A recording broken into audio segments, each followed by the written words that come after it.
प्रिय छात्राओं, हम प्रकाश का परावर्तन तथा अपवर्तन अध्याय में अवतल दर्पण द्वारा किस प्रकार से प्रतिबिंब बनते हैं इसके बारे में पढ़ रहे थे। चलिए इसी क्रम में आगे बढ़ते हैं। जब वस्तु P तथा F के बीच में कहीं रखी हो तब अवतल दर्पण द्वारा किस प्रकार का प्रतिबिंब बनता है, ये स्क्रीन पर आपको दिख रहा होगा। जब वस्तु P तथा F के बीच में कहीं रखी हो, अवतल दर्पण है, ये दर्पण का ध्रुव है, वक्रता केंद्र है, फोकस बिंदु है और वस्तु AB है जो कि ध्रुव तथा फोकस के बीच में रखी हुई है। P तथा F के बीच में ये वस्तु रखी हुई है।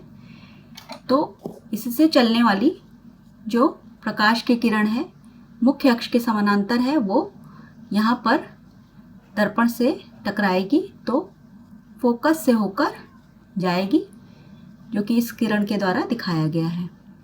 दूसरी किरण जो कि वक्रता केंद्र से होती हुई तथा वस्तु से होती हुई जब दर्पण से टकराएगी तो उसी पथ पर वापस चली जाएगी।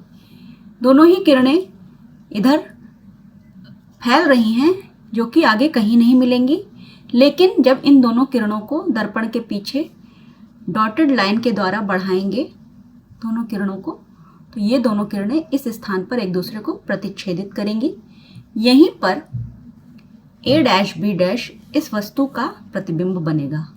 प्रतिबिंब की स्थिति ये है कि ये दर्पण के पीछे बनेगा, विवर्धित यानी कि वस्तु से बड़ा होगा, आभासी व सीधा होगा।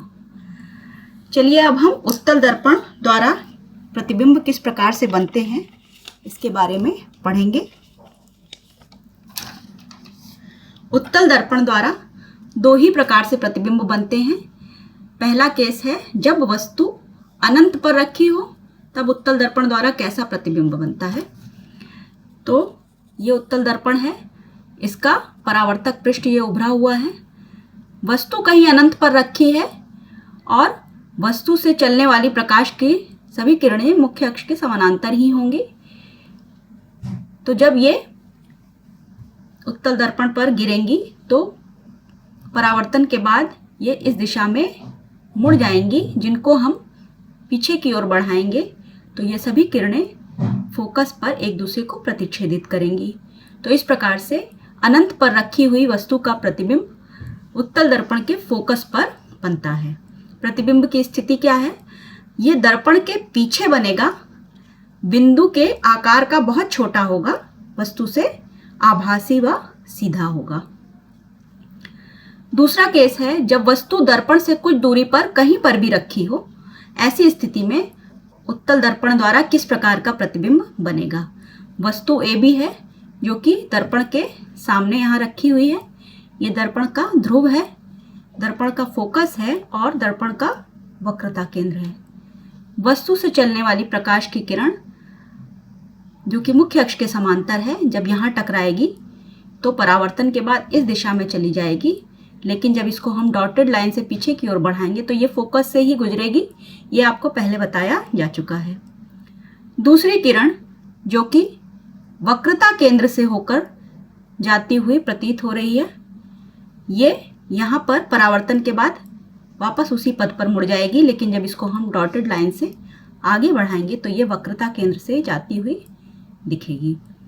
ये दोनों परावर्तित किरणों की जो डॉटेड लाइंस हैं, ये एक दूसरे को इस बिंदु पर काट रही हैं। यहीं पर वस्तु का प्रतिबिंब बनेगा A' B', जो कि वस्तु से बहुत छोटा होगा। प्रतिबिंब की स्थिति क्या है, प्रतिबिंब F तथा P के बीच में कहीं बनेगा।